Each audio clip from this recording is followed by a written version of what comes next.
अर्थ प्रकाश के दर्शकों का स्वागत है। आज हम पहुंचे हैं हरियाणा निवास चंडीगढ़ में, जहां पे मुख्यमंत्री नायब सिंह सैनी ने तीसरे कार्यकाल की सरकार, भाजपा सरकार के 100 दिन पूरा होने के उपलक्ष्य में जो उपलब्धियां उन्होंने हासिल करी, जो घोषणा पत्र उन्होंने जारी किया था, उसके अनुसार उन्होंने बहुत से वादे किए। आइए देखते हैं कि मुख्यमंत्री इस बारे में क्या कह रहे हैं। 100 दिन तीसरे कार्यकाल के सरकार ने पूरे किए हैं। गौरवशाली तीव्र गति से सरकार ने काम किया है और उसको लेकर के आज सभी पत्रकार एवं छायाकार मित्रों के बीच में आपसे रूबरू होने का अवसर मिला है। हमारे सभी मंत्रीगण, श्याम सिंह राणा जी, रणवीर गंगवा जी और विपुल गोयल जी, हमारे श्रुति चौधरी जी,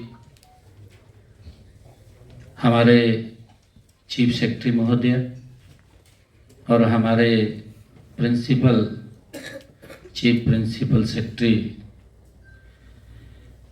खुल्लर साहब,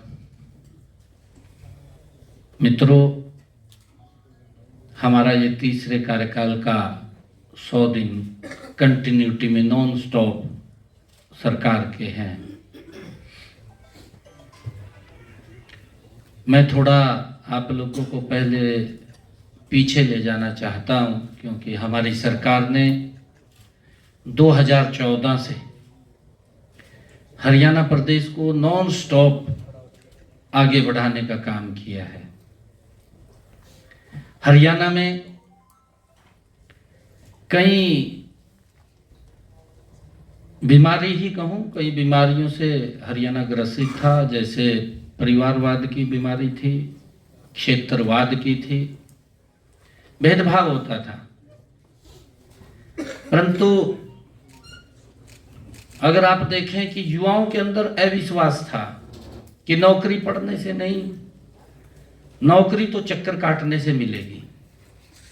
किसी विधायक, मंत्री, मुख्यमंत्री के दरबार में हाजिरी लगेगी, तब जाकर के माँ बाप इंतजाम करता था, मोटा इंतजाम भी करता था, तब जाकर के कहीं उसको ये विश्वास होता था कि नौकरी लगेगी। परंतु गरीब व्यक्ति को तो अगर वो कहीं जमीन जमून बेच करके या गहने बेच करके इंतजाम करता था तो तब भी उसको नौकरी नहीं लगती थी।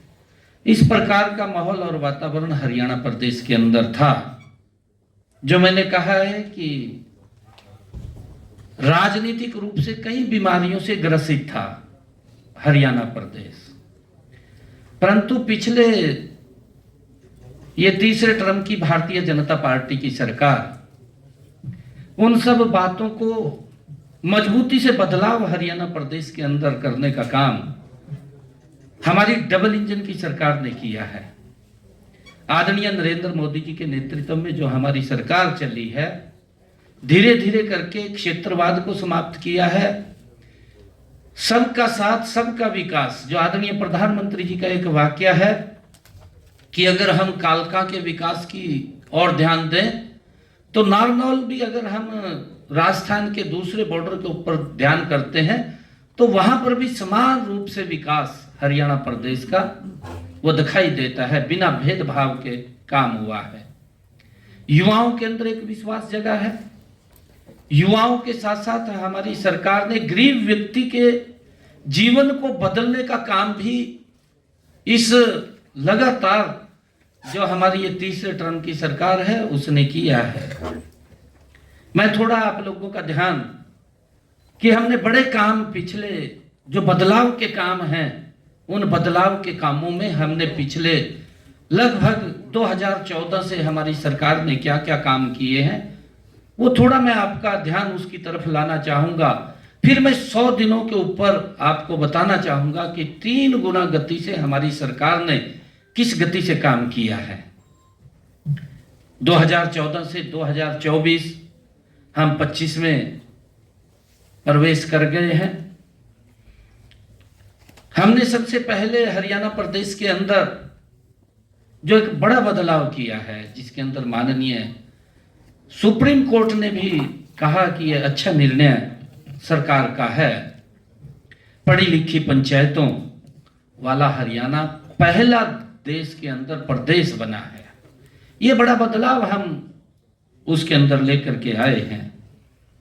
दूसरा हमने बड़ा काम जो किया है, जो हमारे कर्मचारी थे, कर्मचारियों के ट्रांसफर पॉलिसी ला करके, नहीं तो एक बड़ा हरियाणा प्रदेश के अंदर ये एक सिस्टम चलता था कि भाई बदली बगैर पैसे की नहीं होती, परंतु हमने ट्रांसफर पॉलिसी ला करके घर बैठे व्यक्ति को सम्मान देने का काम किया है। आज मुझे खुशी है कि मैं आज आप लोगों से रूबरू हो रहा हूं।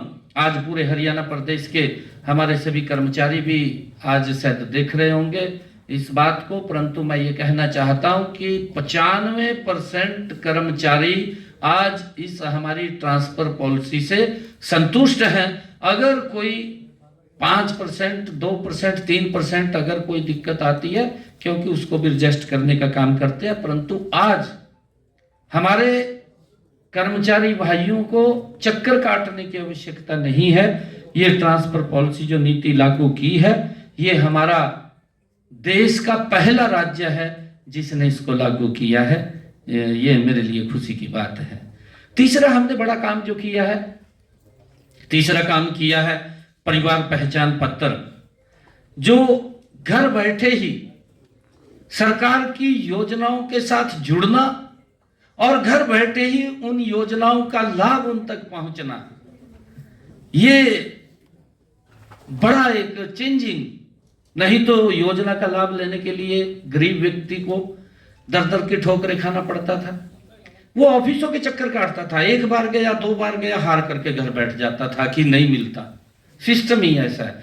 परंतु जब से ऑनलाइन इस सिस्टम को लागू किया है, घर बैठे ही व्यक्ति को किसी दफ्तर के चक्कर नहीं काटने पड़ते, उसको उसके घर के ऊपर योजनाओं का लाभ मिल रहा है। मुझे खुशी है कि 52 लाख परिवारों को 400 योजनाओं का लाभ घर बैठे ही मिल रहा है।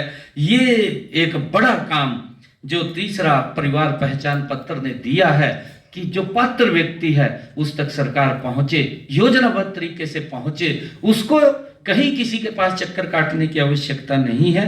ये काम एक बड़ा बदलाव लाने का काम हमारी सरकार ने पिछले ये तीसरे टर्म की जब हम बात कर रहे हैं कि हमने लगातार 2014 से इसके अंदर किया है। मुझे ये भी खुशी है कि हमने चौथा काम जो किया है सामाजिक सुरक्षा पेंशन का, जो हमारे बुजुर्ग हैं, बुजुर्गों को क्योंकि पेंशन नहीं लगती थी, और उसका उदाहरण भी है। अगर आप लोग देखेंगे, जो हमारे विपक्षी दल इस बात को लगातार उठाते रहे हैं, हम आएंगे पोर्टल को बंद कर देंगे, पोर्टल ने ये तो पोर्टल की सरकार है, इस प्रकार का वो जो दुष्प्रचार करते थे, मैं आज उनको भी ये बात बताना चाहता हूं, वो भी इस बात को ध्यान से देखें, क्योंकि स्वीकार तो वो भी करते हैं, परंतु उनकी मजबूरी है, क्योंकि वो अपने दल के अंदर है, उन्होंने अपनी बात करनी होती है, परंतु उनकी मजबूरी वंश वो बात करते हैं। वैसे सिस्टम के प्रति उंगली उठाना उनके बस की बात नहीं है। मैं आपको बताना चाहता हूं कि अगर वो ध्यान करें, जो पोर्टल की बात करते थे, हमारे जो बुजुर्गों को 60 साल के बाद पेंशन लगती थी, उनको सम्मान भत्ता दिया जाता था, उनको पेंशन नहीं लगती थी। अगर आप देखें कि पिछले 10 वर्षों के अंदर 17 लाख बुजुर्गों को पेंशन थी।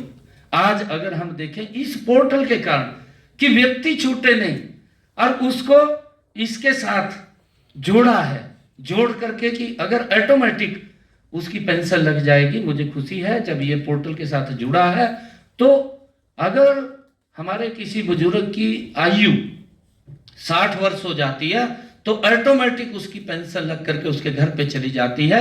ये एक बड़ा बदलाव एक सिस्टम का, क्योंकि उसे ऑफिस के चक्कर नहीं काटने पड़ते, किसी कर्मचारी अधिकारी के पास नहीं जाना पड़ता, घर बैठे ही उसको पेंशन लग रही है। एक बड़ा बदलाव इसके अंदर उसके जीवन के अंदर आया है, और उसका परिणाम ये निकला कि कांग्रेस अपने 10 वर्षों में हरियाणा प्रदेश में मात्र 17 लाख बुजुर्गों को पेंशन दे पाई, और हमने आकर के उसके अंदर डबल 2 गुना बढ़ोतरी की है। हमारे यहाँ पर 34 लाख बुजुर्गों को ये पेंशन देने का काम हम कर रहे हैं। बड़ा बदलाव उसके अंदर आया है और उसके बारे में वो समझ भी रहे हैं। हमने हरियाणा के अंदर अगर ये पोर्टल का सिस्टम लागू किया है, इसके माध्यम से हमने लोगों को सुविधाएं दी हैं, क्योंकि पूरे देश के अंदर 1,20,000 रुपए का क्राइटेरिया है जो हमारा बीपीएल परिवार है, परंतु हरियाणा के अंदर हमने उसकी आय सीमा बढ़ाई है। हमने 1,80,000 किया है, और 1,80,000 की किसी की अगर इनकम होगी तो उसको इस सरकार की योजनाओं का वो लाभ मिलना शुरू हो जाएगा। ये भी एक बड़ा हमने उसके अंदर इसके माध्यम से लोगों को सुविधा देने का काम किया है। और अगर हम देखें कि छठा हमने जो इन पिछले 10 वर्षों के अंदर जो 2014 से हमने काम किया है, मेरी फसल मेरा ब्यौरा और डीबीटी के माध्यम से 12 लाख किसानों के खाते में डायरेक्ट 1,25,000 करोड़ रुपया अगर उन्होंने अपनी फसल को मंडी के अंदर बेचा है तो डायरेक्ट उसके खाते के अंदर पैसा पहुंचाने का काम ये हमारी सरकार ने किया है। ये इसी का ही नतीजा है। और हमने चाहे आयुष्मान कार्ड है, और उसके साथ हमने हरियाणा में चिरायु को जोड़ा है। आयुष्मान और चिरायु को 45 लाख ऐसे परिवार जिनको 5 लाख रुपए का आयुष्मान का लाभ, अगर उसको कोई दिक्कत बीमारी आ जाती है, ये पहली ऐसी योजना आदरणीय नरेंद्र मोदी जी ने शुरू की जिसका एक गरीब व्यक्ति को बड़ा संबल मिला है। गरीब व्यक्ति को ये चिंता नहीं है कि उसके इलाज के लिए पैसा कहां से आएगा। ये व्यवस्था अगर किसी ने खड़ी की है तो ये नरेंद्र मोदी और डबल इंजन की सरकार ने हमने पिछले 2014 के बाद इसको खड़ा किया है। और मुझे बताते हुए कि 1,20,36,000 आयुष्मान चिरायु कार्ड ये ऑनलाइन ही बनाए गए हैं। अगर किसी की इनकम 1,80,000 रुपए से नीचे आती है, कई बार प्राकृतिक कोई दुर्घटनावश भी उसकी इनकम कम हो जाती है, कि जो परिवार का एम्प्लॉयर मेंबर है, जो कमाने वाला है, जिसके सर के ऊपर पूरा परिवार चल रहा है, कोई दुर्घटना उसके साथ हो जाती है तो वो व्यक्ति ऑटोमेटिक आर्थिक रूप से वो नीचे चला जाता है। तो जब उसकी इनकम कम होती है तो उसका ऑटोमेटिक ही बीपीएल कार्ड वो बन जाता है। ये सुविधा इसके अंदर दी गई है और इसका लाभ भी हरियाणा प्रदेश के अंदर मिला है। हमने 8वां जो उसके अंदर बड़ा बदलाव किया है, 8वां प्रधानमंत्री स्वामित्व योजना, इसके तहत हमने जो गांव के अंदर लिटिगेशन चलते थे, किसी की जमीन थी परंतु उसको अधिकार नहीं था कि वो कोई उसको बेच सके या बेच करके या कोई बैंक के ऊपर लोन ले सके, ऐसी व्यवस्था नहीं थी। हमने हरियाणा प्रदेश के गांव को लाल डोरा मुक्त करने का और उसको मालिकाना हक देने का काम अगर किसी ने किया है तो हमने पिछले ये 2014 के बाद हमारी सरकार ने किया है। एक बड़ा बदलाव गांव के अंदर भी लोगों के जीवन में लाने का काम ये हमारी सरकार ने किया है। मुझे जो 9वां बड़ा काम हमने पिछले कार्यकाल के अंदर किया है, हम ये देखते थे 2014 से पहले हमारी माताएं बहनें सर के ऊपर मटका रख करके 2-2 किलोमीटर दूर से पीने का पानी घर में लेकर के आती थी, परंतु हर घर में नल और स्वच्छ जल हमने इस लगातार की अपनी सरकार के अंदर हर घर में पहुंचाने का काम किया है। और मुझे खुशी है कि आज हमारी माता बहन कोई भी सर के ऊपर मटका लेकर के दिखाई नहीं देती पीने का पानी लाने के लिए। उसकी रसोई में ही पानी की व्यवस्था करने का काम गति से हमारी इस डबल इंजन की सरकार ने किया है। आदरणीय नरेंद्र मोदी जी के नेतृत्व के अंदर हर माता को एक बड़ा इससे लाभ मिला है, हर घर के अंदर नल और स्वच्छ जल पहुंचा है। 10वां हमने बड़ा काम किया है जिसके अंदर एक बड़ा बदलाव आया है। ये बड़ा बदलाव हमने ये किया है क्योंकि पूर्व की सरकारें आप लोग देखते थे कि हम 24 घंटे बिजली देंगे, अपने मैनिफेस्टो में भी लिखते थे, रैलियां भी करते थे, बड़ी बड़ी रैलियां भी की, रैलियों में खड़े होकर के बोलते थे हमें वोट दे दीजिए, हम 24 घंटे बिजली देंगे, परंतु लंबे समय तक हरियाणा के अंदर कोई बिजली नहीं दे पाया। बिजली महंगी होती थी, बिजली कम आती थी, ऐसी स्थिति ये पूर्व की सरकारों के अंदर थी, परंतु एक योजनाबद्ध तरीके से हरियाणा प्रदेश के अंदर एक योजना बनी, हमारा गांव जगमग गांव, और उसका परिणाम ये निकला कि हमने 2014 के बाद आज लगभग 5,861 गांव, जो हमारे टोटल 6500 पंचायतें हैं, 6500 पंचायतों के अंदर से 5,861 ऐसे गांव हैं कि हमारे थर्ड टर्म की सरकार के अंदर 24 घंटे बिजली देने का काम ये हमारी सरकार कर रही है। एक बड़ा बदलाव इसके अंदर आया। आज लोग इस बात की चर्चा करते हैं कि दोपहरी के अंदर जब गर्मी पूरी होती थी, लाइट नहीं मिलती थी, खाने के समय लाइट नहीं मिलती थी, परंतु आज किसी को दिक्कत नहीं है, इस बात की चर्चा करते हैं। एक बड़ा बदलाव हमने पिछले ये 10 वर्षों के अंदर, हमारी तीसरी टर्म की सरकार के अंदर ये हमने किया है। हमने बेटियों के लिए एक बड़ा काम किया है। मैं देखता था कि बेटियां, इस बात को लेकर के उनके मन में पीड़ा होती थी, क्योंकि हमारे बेटियों के माँ बाप उनको बाहर दूर पढ़ाने के लिए नहीं भेजते थे। एक बड़ी दिक्कत का सामना बेटियों को करना पड़ता था। बेटियों के मन में होता था कि मैं पढ़ाई करूं, परंतु मजबूरी वंश वो पढ़ाई नहीं कर पाती थी। और हमारी सरकार ने पिछले 2014 के बाद एक रोड मैप तैयार किया, डबल इंजन सरकार ने, कि हर 20 किलोमीटर के ऊपर एक सरकारी राजकीय महाविद्यालय खुलेगा। 79 महाविद्यालय हरियाणा के अंदर खोले गए, और मुझे खुशी है जिसके अंदर 30 महाविद्यालय स्पेशल लड़कियों के लिए खोले गए। एक बड़ा बदलाव हरियाणा प्रदेश के अंदर बेटियों के जीवन में लाने का काम ये हमारी सरकार ने किया है। इसके लिए मुझे बड़ी खुशी है, क्योंकि हमने ये पिछले, क्योंकि ये तीसरे टर्म की सरकार है, नॉन स्टॉप सरकार है, और लगातार हमारी सरकार हरियाणा प्रदेश के लोगों के जीवन के अंदर बदलाव लाने के लिए काम कर रही है। और हमने, क्योंकि ये पिछला थोड़ा मैंने इसलिए, क्योंकि और भी बहुत सारे ऐसे काम किए हैं, चाहे मेरा पानी मेरी विरासत हो, और चाहे सिंचाई योजना के तहत हमने काम किया हो, बहुत सारे, चाहे अमृत सरोवर के माध्यम से हमने काम किया हो।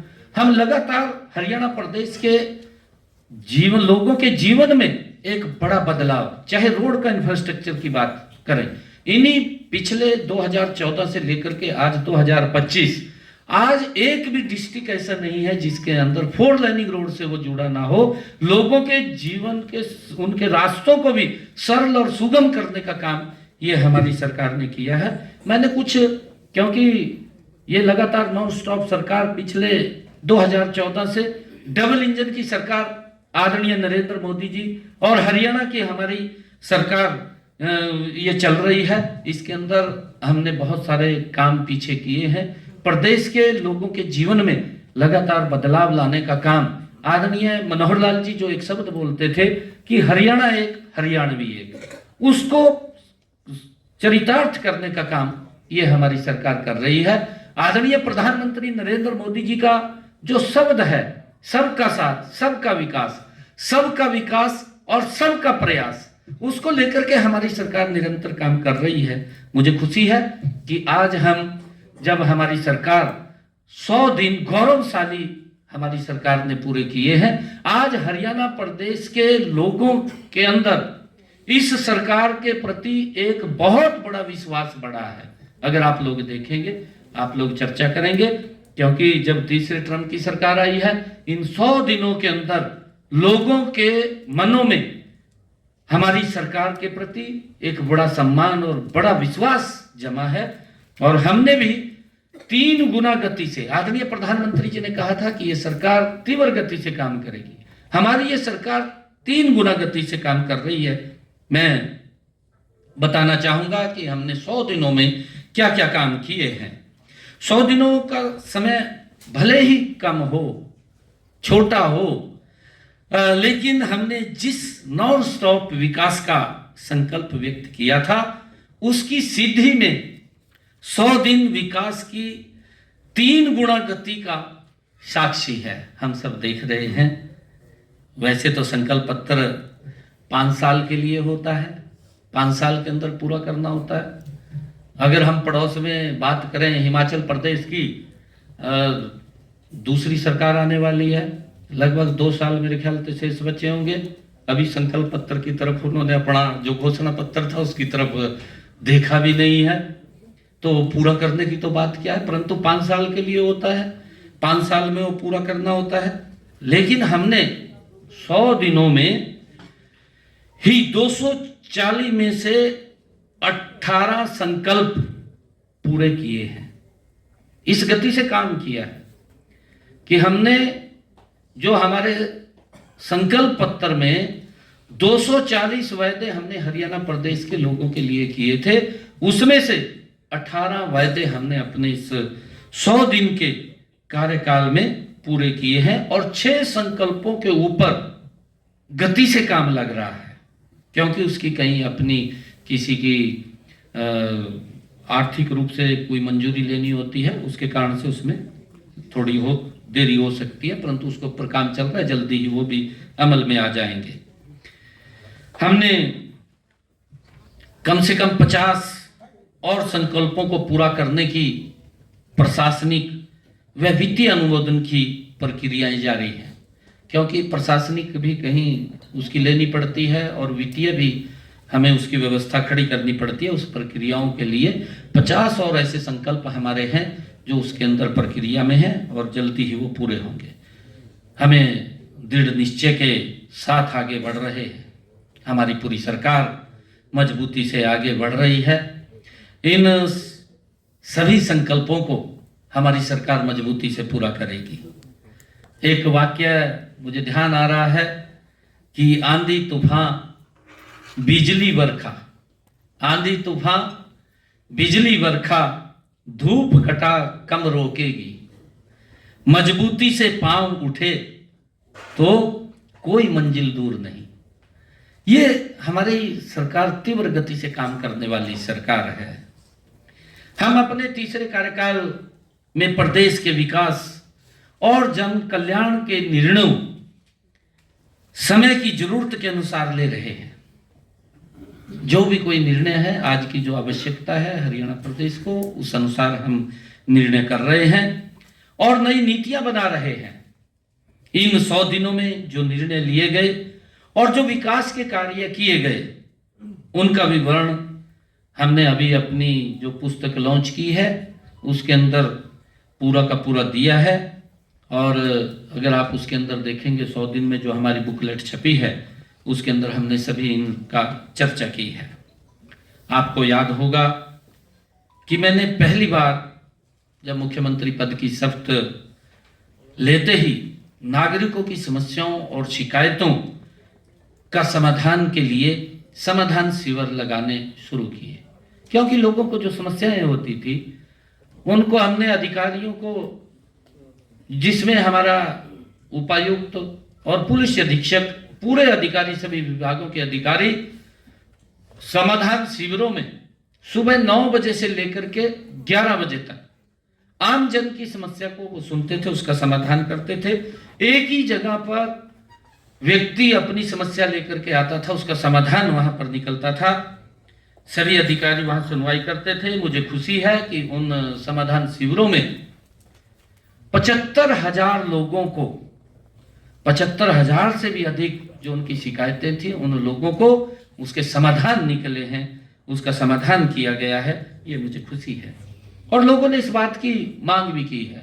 लोग ये बात बोलते थे कि जो आपने समाधान शिविर चालू किए हैं ये चालू रहें, इसको बंद ना करें। ये लोगों की इच्छा के ऊपर है, क्योंकि हमारी ये तीसरे टर्म की सरकार ये आम जन के प्रति जवाबदेही, अगर लोग कह रहे हैं कि ये चालू रहेगा तो चालू रहेगा, ये जनता के ऊपर है। जनता जो चाहेगी वैसा हम अपने इन कार्यों को आगे बढ़ाते रहेंगे। सबको यह भी विदित है कि मैं चाहे घर पर हूं और चाहे मैं कार्यालय में हूं या प्रदेश में कहीं पर किसी स्थान के ऊपर हूं या हरियाणा में, मैं दिल्ली के अंदर हरियाणा भवन में हूं, मुझे काफी संख्या के अंदर लोग अपनी समस्याओं को लेकर के मिलते रहते हैं। और मेरा खुला है कि जहां भी कोई चाहे मैं मिल लेता हूं। और कई बार अगर कोई व्यक्ति रास्ते में भी हाथ दे ले, भाई रुक जा, तो मैं रुक जाता हूं, वहां भी रुक जाता हूं। कोई भी हाथ दे ले, भी कोई समस्या होगी कोई बात नहीं, किसी गांव के अंदर भी खड़े हो जाते हैं लोग, तो रुक करके उनकी समस्याओं को सुनता हूँ। उसके लिए हमने एक पोर्टल भी बनाया है, जन संवाद पोर्टल, वो हमने बनाया है। उसके ऊपर वो समस्याओं वो हम उसके अंदर ऐड करते हैं। मुझे खुशी है कि हमने पिछले 100 दिनों में उस जन संवाद पोर्टल के ऊपर भी 45,000 शिकायतों का समाधान किया है। जो जन संवाद पोर्टल हमने बनाया कि लोगों की समस्याएं आती, कई समस्याएं ऐसी होती हैं कि कोई लिटिगेशन की है, कोई किसी कारण से हो रहा है, या कोई टेक्निकल कोई दिक्कत है, उसके कारण से उसमें दिक्कत आती है, नहीं तो दिक्कत नहीं आती, उसका तुरंत समाधान होता है। 45,000 हमने इस जन संवाद पोर्टल के माध्यम से भी उन शिकायतों का निवारण किया है। मैं बताना चाहूंगा कि हमने माननीय प्रधानमंत्री नरेंद्र मोदी जी के सबका साथ सबका विकास के मूल मंत्र पर चलते हुए गरीब से गरीब व्यक्ति के उत्थान का काम जारी हमारी सरकार रखेगी। जिसे आज गरीब कहा जाता है, उसे विकसित भारत की सच्ची शक्ति वो इस देश की है। जिसको गरीब कहा जाता है वही विकसित भारत की सच्ची शक्ति है, और उसकी भावनाओं को और उनके आवश्यकताओं को ये सरकार प्राथमिकता के आधार के ऊपर पूरा कर रही है। इसी भावना से मैंने पहले दिन ही ठोस कदम उठाए हैं।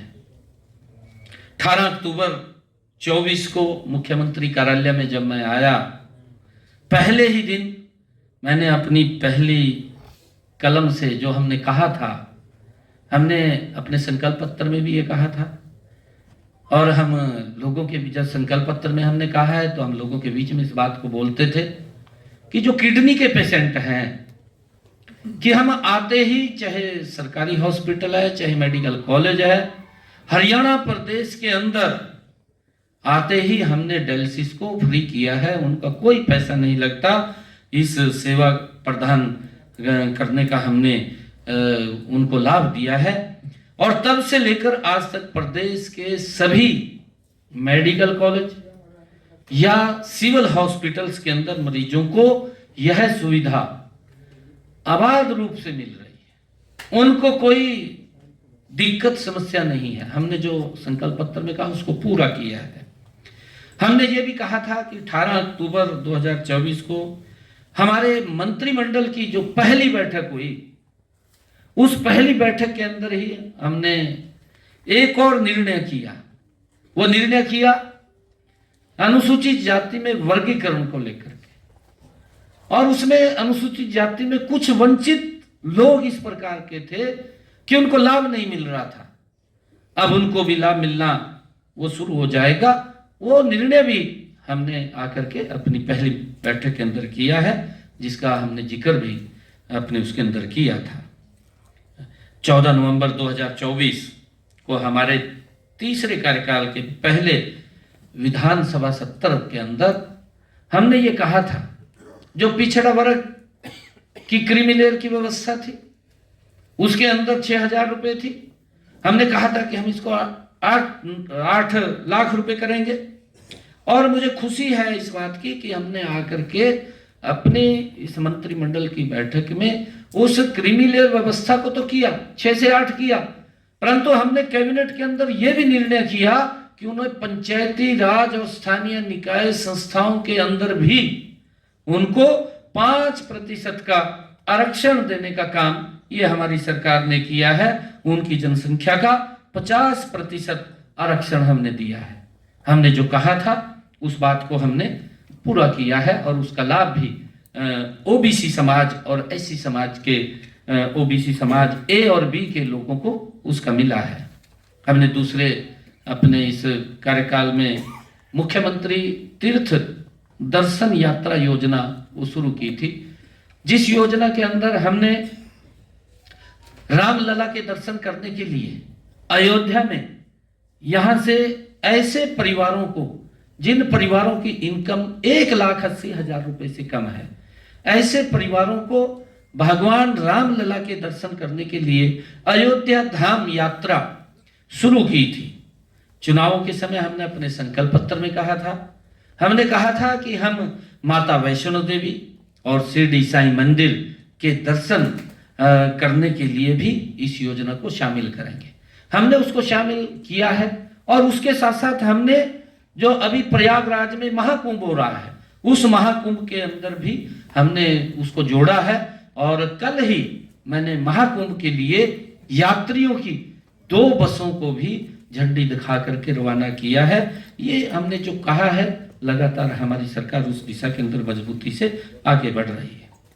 हमने अपने एक और जो आदरणीय प्रधानमंत्री जी का विषय था, पीएम सूर्यघर मुफ्त बिजली योजना, इसके तहत हमने कहा था कि हम 1 लाख घरों की छतों के ऊपर 2 किलोवाट का, जिन परिवारों की इनकम 1,80,000 रुपए से कम होगी, उन परिवारों की छतों के ऊपर 2 किलोवाट का सोलर पैनल लगाएंगे।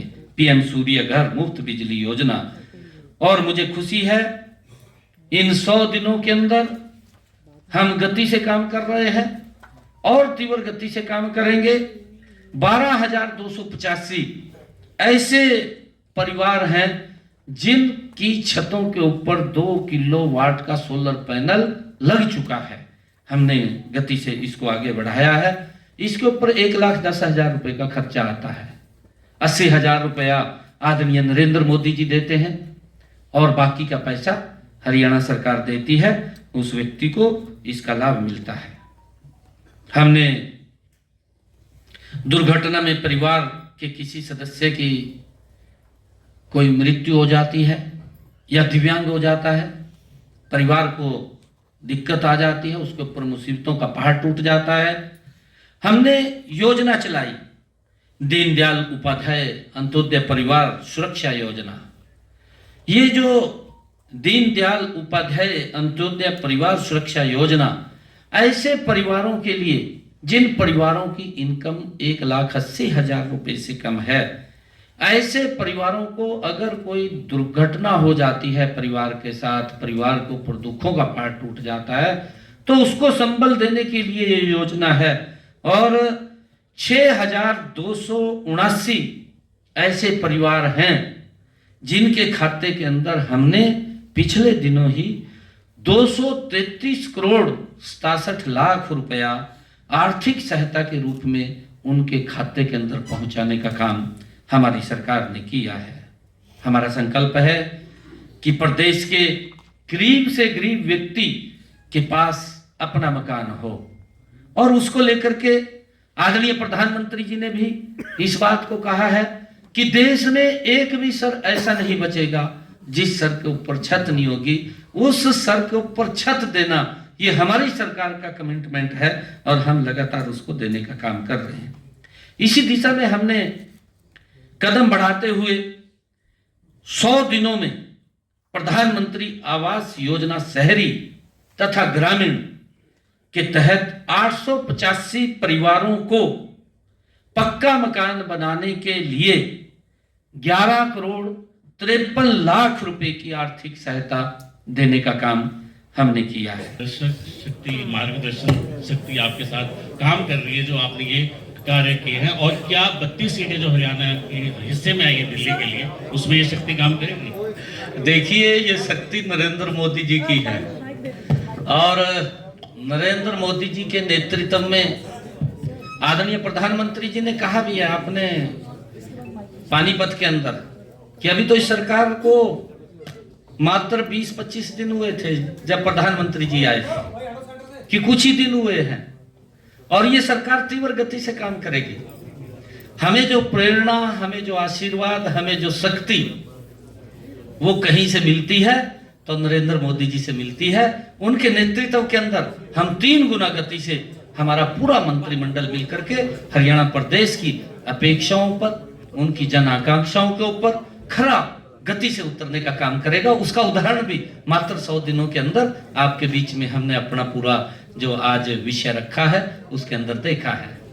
क्योंकि आपने ठीक शब्द कहा है कि सरकारें एक साल तो हनीमून पीरियड पे रहती हैं। हिमाचल का तो अभी खत्म ही नहीं हुआ और 2 साल रह गए हैं सरकार को। परंतु फर्स्ट दिन से आपने देखा है, पहले दिन से पहले दिन से भी, क्योंकि जो वायदा किया था, एक वायदा ऐसा कर लिया था कि शब्द बाद में लेंगे, पहले आपको हम ज्वाइनिंग लेटर देंगे, ये वायदा कर लिया था इस सरकार ने, और उसको भी पूरा किया है, गति से काम किया है पहले दिन से। सीएम साहब, जो हरियाणा ट्रिपल स्पीड, तो ये 2 लाख नौकरियां कब तक पूरी हो जाएंगी? कौन सी? नहीं, ये मैंने आपको ये कहा है, मैंने ये कहा है कि देखिए 5 साल का मैंडेट है और हर साल हम नौकरियां देंगे, हर साल देंगे।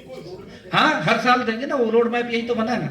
सीएम और क्या रोड मैप? हर साल नौकरियां देंगे, सीएम 5 साल की। कृपया पूरा आपके पास करेंगे। ना माइक पहुंच जाएगा, वैसे ना करें प्लीज। सीएम साहब, जो विपक्ष के विधायक आपकी और सरकार की तारीफ करते नजर आते हैं, उनकी मजबूरी है या क्या है? नहीं, देखिए, क्योंकि मैंने जो कहा है कि हमारी ये तीसरे टर्म की सरकार है, और शुरू में जब मैंने जो बातें आपको कही हैं, मैंने कहा था कि हरियाणा प्रदेश में क्षेत्रवाद होता था, हरियाणा प्रदेश में भेदभाव होता था, परिवारवाद था, और उसके कारण से कहीं ना कहीं विपक्ष के अंदर बहुत ही उनके डिमोरलाइज थे। और देखिए, सरकार लगातार काम कर रही है, और जब लगातार काम कर रही है, मैं शायद बीच में भी आप लोगों को कई बार प्रेस कॉन्फ्रेंस में ये शब्द बोले हैं कि हमारी सरकार के कामों की प्रशंसा घर में बैठ करके हुड्डा साहब भी करते हैं। ऐसा नहीं है, मैंने बोला है शायद कई बार आपको भी, वो भी करते हैं, क्योंकि सरकार गति से काम कर रही है, बिना भेदभाव के कर रही है। आज गरीब व्यक्ति का भी विश्वास जमा है कि ये सरकार, ये हमारे हितों की रक्षा करने वाली सरकार है, और उसका परिणाम है कि नॉन स्टॉप तीसरी बार ये भारतीय जनता पार्टी की नरेंद्र मोदी जी के नेतृत्व में सरकार बन रही है। ये वही कारण है, सभी लोग इसकी प्रशंसा, जब आमजन प्रशंसा कर रहा है तो सभी लोग कर रहे हैं, धन्यवाद है उनका जो प्रशंसा कर रहे हैं। कमलजीत संधू, आज तक से सर, इस साइड। सर, 2 सवाल हैं। उत्तराखंड में यूसीसी लागू हो गया है, हरियाणा का नंबर कब आएगा?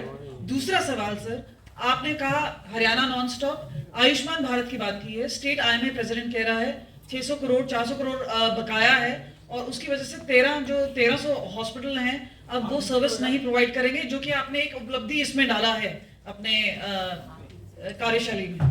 क्या क्या नहीं सर्विस देंगे? सर, ये जो आयुष्मान भारत कार्ड है, वो बोल रहे हैं कि उसका बकाया है, यानी प्राइवेट हॉस्पिटल्स को मिल नहीं रहा है जी। वो डॉक्टर से हमें मिले थे, देखिए डॉक्टर्स की हमने सारी बात सुन करके उनका कुछ पैसा पीछे डाल दिया, और अब भी डल जाएगा, पैसा नहीं किसी का रुकेगा। और आयुष्मान कार्ड आदरणीय प्रधानमंत्री जी की एक बहुत लोकहित की ये योजना है, जिसके माध्यम से गरीब व्यक्ति को ये लाभ मिल रहा है, संबल मिल रहा है। और उसके तहत मैं बताना चाहूंगा कि हमने पिछले दिनों जो इनका 26 जनवरी 2025 को 766 करोड़ रुपए की पेमेंट हमने उनकी की है, ऐसा नहीं है, और जल्दी ही धीरे धीरे करके इनकी 200 करोड़ रुपए मेरे ख्याल से कुछ है, और वो जल्दी 1-2 दिन में डल जाएगा। पैसे की कोई कमी नहीं है।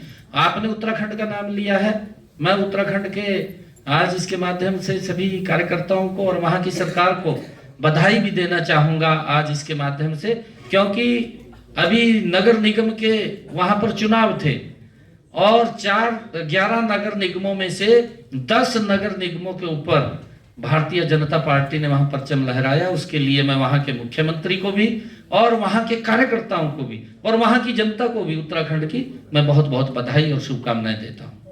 सर, हरियाणा की बारी कब सर? सर, हरियाणा की बारी कब? एक सेकंड, माइक जिसके पास। सीएम साहब, देखिए, यूसीसी की आपने बात की है, पूरा देश इसको लेकर के गंभीर है, देश के प्रबुद्ध जन इसको लेकर के गंभीर हैं, और जब सभी गंभीर हैं तो उसके ऊपर विचार चर्चा चल रही है, जब समय आएगा तो उसको पूरा करेंगे। जी सीएम साहब, मैं जितेंद्र हूँ खबरें अभी तक से। आपने अपने 100 दिन का लेखा जोखा तो यहाँ पर दिया, लेकिन विपक्ष की इन 100 दिन में आप अपने नजरिए से कैसी भूमिका देखते हैं? विपक्ष भी हमारी प्रशंसा में लगा हुआ है, हम अच्छे काम कर रहे हैं, क्योंकि देखिए उनका अपना विषय है। वैसे तो अभी तक 100 दिनों में ये निर्णय नहीं कर पाए कि वही विपक्ष का नेता कौन होगा, निर्णय नहीं हो पाया। परंतु उनका इंटरनल मामला है, हम इसके ऊपर कुछ बोल नहीं सकते। किसी को भी बनाए, वो भूपेंद्र सिंह हुड्डा को बनाए। मैंने तो विधानसभा में कहा था वहां कोई बात नहीं, लेटर आ जाएगा लेटर, क्योंकि आजकल चिट्ठी आने में देर लगती है थोड़ी। सीएम साहब एक क्लैरिटी जो आपने यूसीसी के बारे में अभी बोला है, यूसीसी उत्तराखंड में लागू हो गया है और उसका आपका पहला रिएक्शन चाहिए, और दूसरा जैसे कमल संधू ने नहीं, उन्होंने अच्छा किया। नहीं, हमने जब उन्होंने लागू किया था तो उसकी हमने प्रशंसा की थी। क्यों? मैंने जो बात, मेरा रिएक्शन आपने समझा नहीं। मैंने कहा कि पूरे देश के अंदर इसको लेकर के डिबेट चल रही है, चर्चा चल रही है, और लोग चाहते हैं कि ये लागू हो। देश का बहुत बड़ा लोग, बुद्धिजीवी लोग चर्चा करके इसके ऊपर ये चाहते हैं कि यूसीसी लागू होनी चाहिए, और जैसे जैसे समय आएगा हम करेंगे ना, मैंने कहा है। सीएम साहब ये जो आपने सीएम साहब तो ये 100 दिन का कार्यकाल है, 100 दिन की उपलब्धियां आपने बताई सर, करीब 1.5-2 घंटे में। तो आने वाले कोई 1 साल का या कोई 2 साल का कोई और लक्ष्य तय किया है सर कि किस तरीके से काम? वो लक्ष्य के बारे में मैंने बताया ना पूरा, भी हमने क्या क्या काम करने हैं। मैंने उसके बारे में भी बताया आपको कि हमारे सामने जो काम है हम गति से उन कामों को करेंगे, और कर रही है हमारी सरकार, मजबूती से कर रही है। सीएम साहब, Ravi Chandel, Surya Samachar, this side sir. जी सर, हाल ही में कैबिनेट की मीटिंग में आपने कहा कि दिव्यांगजनों के अंदर जो सूची है उसमें 11 और कैटेगरीज को ऐड कर लिया गया, लेकिन मस्कुलर डिस्ट्रोफी एक ऐसी सीवियर डिजीज है जिसको लेकर बहुत से बच्चे और उनके जो अभिभावक थे वो बीते दिनों मुख्यमंत्री आवास पर भी पहुंचे थे। उनका कहना है कि जो रेट है वो काफी ज्यादा रेट है, और वो अब्रॉड से जो है वो 1 करोड़ में आता है। तो उसमें फिनेंशियल एड हरियाणा सरकार जो जितने भी मस्कुलर डिस्ट्रोफी के बच्चे हैं, क्योंकि वो सिर्फ और सिर्फ बच्चों के लिए ये मस्कुलर डिस्ट्रोफी डिजीज है, तो उसको लेकर कोई फिनेंशियल एड हरियाणा सरकार जो है उन बच्चों को देने जाए? नहीं, देखिए उसके लिए हम बजट के अंदर भी इसके लिए पूरा रोड मैप वो रखेंगे, और इसके लिए अलग से हम बजट की भी एलोकेशन करेंगे। और मैं आपको ये भी बताना चाहता हूं कि इसके लिए हम, हमारे चाहे मंत्रीगण हैं, चाहे मुख्यमंत्री, जो राहत कोष है उसके माध्यम से भी अगर कोई इस प्रकार की बीमारी अलग से आती है उनको हम हेल्प करते रहते हैं, बजट के माध्यम से वो करते रहते हैं। ऐसा नहीं है कोई अब हमारे पास एप्लीकेशन देता है तो हम उसको लाभ देते हैं। एक प्रधानमंत्री कोष से आता है, एक मुख्यमंत्री कोष से आता है, हम उसको लाभ देते हैं। सीएम साहब, आपकी इस चुनाव में सबसे ज्यादा बहुत सारे विषय थे, संकल्प पत्र में बहुत सारे विषय आपने 240 का बताए हैं। भर्ती मेरिट पे हो, ये सारे 10 साल में भी रहे और अगले 5 साल के लिए भी आपने कहा है।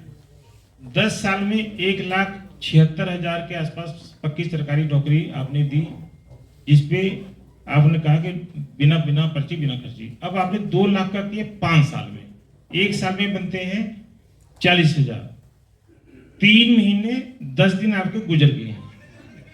शेड्यूल अभी तक आपने पहले घोषणा की थी कि शेड्यूल जारी होगा। एक तो सारे बच्चे इंतजार कर रहे हैं क्योंकि हर साल कोई ना कोई इसमें पात्र बन जाते हैं, योग्य हो जाते हैं। सीईटी नहीं हो पा रहा, जिसकी वजह जो उसका प्राइमरी बेस है भर्तियों का। और 5600 पुलिस भर्ती आपने 16 अगस्त 2024 को 16/2024 को विज्ञापन जारी हुआ था, जिसके बारे में कांग्रेस ने आयोग में शिकायत कर दी थी।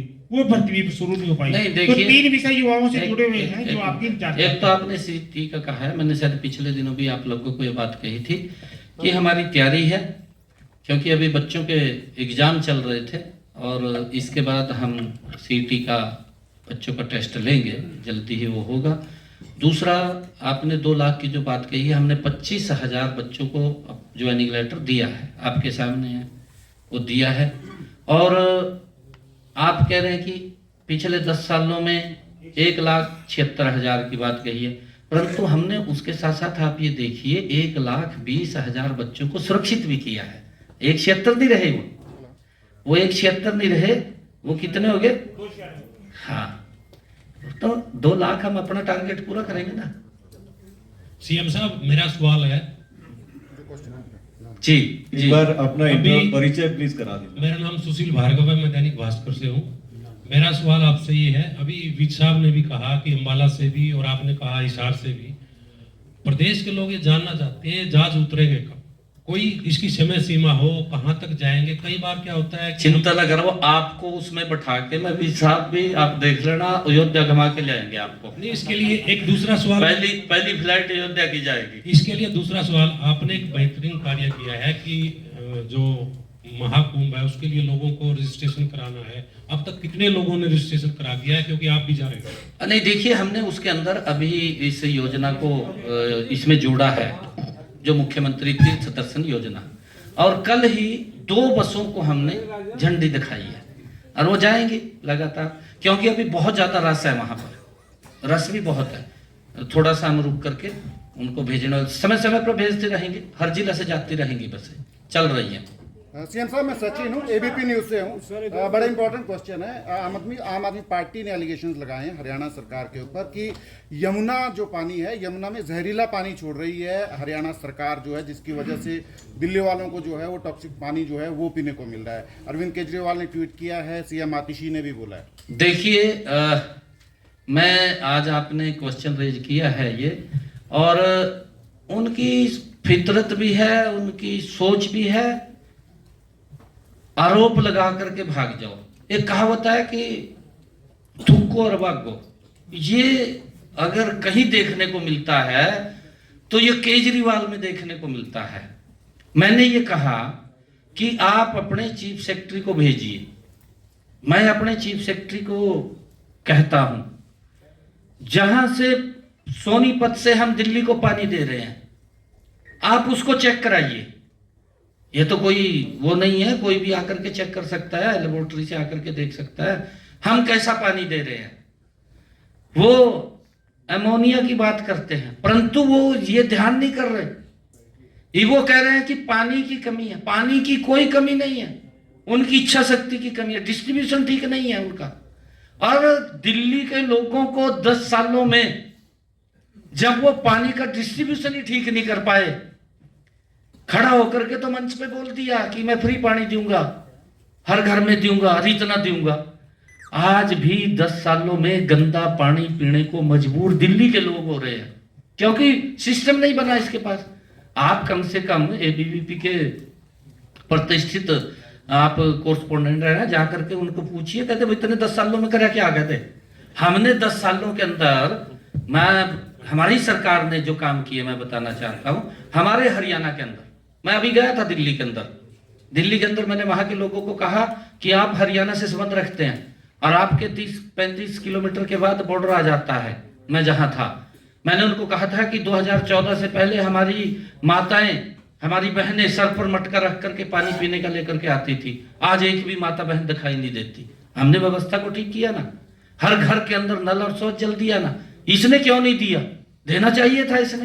इसने तो वायदा किया था कि मैं ठीक करूंगा। इसने ये भी कहा था कि मैं यमुना को स्वच्छ करूंगा, और 28 नाले योजनाबद्ध तरीके से उसमें यमुना में डाल दिए। इसने न्यू डाल दिए कि मैं बच जाऊंगा, कह के भी भाई यमुना का गंदा पानी है रहा, अभी हरियाणा दे रहा है। तो दूसरे पर आरोप लगा रहता है, क्या कर रहा है भाई? तय भी ठीक कर ले कुछ। इसके अंदर आरोप लगाना ही कोई वो है क्या? काम करिए, आरोप मत लगाइए। आरोप लगा करके भाज रहा, लोगों ने मन बना लिया है वहां से। अब इसको बताएंगे, इसको सबक सिखाएंगे वहां के लोग। सीएम साहब, ये जिस तरह से हरियाणा में सॉरी, आखिरी के 2 सवाल ले लेंगे क्योंकि उसके बाद सबको भोजन के लिए आमंत्रित करना है।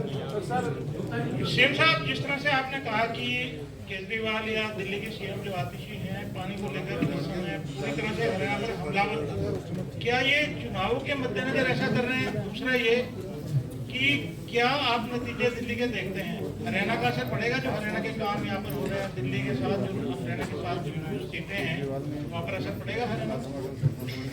मैं एक दिन वीडियो देख रहा था केजरीवाल का। केजरीवाल अब वोट मांग रहा है दिल्ली में।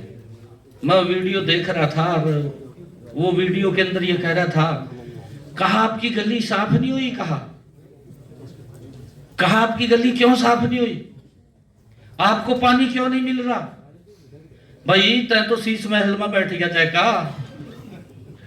तेनू कहां दिखाई देगा भी उनको पानी मिल रहा नहीं मिल रहा, भी वो गंदे पानी पीने पर मजबूर हो रहे हैं। इब तेरे को वोट लेना पड़ा, बाहर आ गया निकल का, बाहर आकर तेनू दिखाई देने लगा भी गली के अंदर पानी खड़ा, गलियां भी साफ नहीं है, सीवरेज साफ नहीं है, नाले भी साफ नहीं है। अब दिखाई दिया, 10 सालों में नहीं दिखाई दिया कि हमने सीवरेज भी साफ करना था, हमने नाले भी साफ करने थे, हमने स्वच्छ पानी भी देना था। अभी याद आया क्या? अब तो वो चलता करने वाले हैं हमको।